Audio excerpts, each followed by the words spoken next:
अवधूत चिंतन श्री गुरुदेव दत्त श्री स्वामी समर्थ जय जय स्वामी समर्थ। नमस्कार स्वामी भक्तांनो, तुमचे खूप खूप स्वागत आहे माझ्या चॅनलवरती। तुमच्या सर्व चांगल्या इच्छा स्वामी महाराज पूर्ण करोत हीच स्वामी महाराजांच्या चरणी प्रार्थना करते आणि आजच्या या नवीन व्हिडिओला सुरुवात करते। तर आज आपण पांढरीच्या काठीचे काय महत्त्व आहे ते जाणून घेणार आहोत।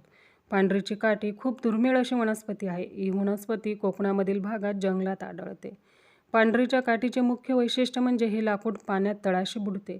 पांढरीची काठी नेहमी सोबत ठेवल्याने साप, विंचू, हिंसक पशु, पक्षी, प्राणी यापासून आपले रक्षण होते। पांढरीची काठी शत्रूपासून संरक्षणासाठी नेहमी सोबत ठेवावी। पूर्वी तपसाधनेसाठी बसताना ऋषीमुनी पांढरीच्या काठीचे आपल्या भोवती कुंपण करत असत, त्यामुळे हिंसक प्राण्यापासून त्यांचं संरक्षण होत असे। म्हणूनच मैत्रिणींनो, पांढरीची काठी सोबत ठेवणे अत्यंत महत्त्वाचे आहे।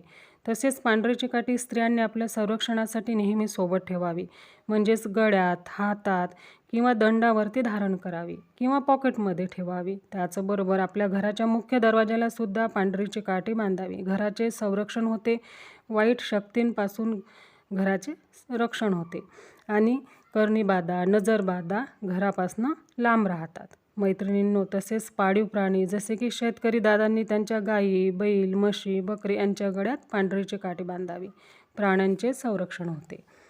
असे आहे पांढरीच्या काठीचे महत्त्व। ही पांढरीची काठी आपल्या स्वामी महाराजांच्या केंद्रामध्ये मिळते, तेथून तुम्ही घेऊन या। काही महाग नाही, फक्त 25 रुपयाला मिळते। यामध्ये लांब काठीसुद्धा मिळते आणि गोल छोटे छोटे मणी पण मिळतात, ते आपण हातात, दंडावर, त्याचबरोबर गळ्यात धारण करू शकतो। आणि देवघरात पण पांढरीची काठी आपल्याला ठेवायची आहे। यामुळे माता लक्ष्मी घरामध्ये अखंड स्थिर होते। माता लक्ष्मीची सदैव आपल्यावरती कृपा राहते, कारण पांढरीची काठी हा वृक्ष लक्ष्मी संपन्न आहे।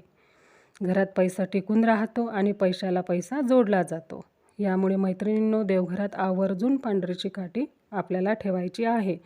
तर आजचा व्हिडिओ येथेच थांबवते। भेटू पुढच्या व्हिडिओमध्ये। व्हिडिओतील माहिती आवडली तर व्हिडिओला लाईक करा, शेअर करा आणि सबस्क्राईब करा। कमेंटमध्ये श्री स्वामी समर्थ लिहायला विसरू नका। माझी झालेली सेवा मी स्वामी महाराजांच्या चरणी अर्पण करते। श्री स्वामी समर्थ जय जय स्वामी समर्थ।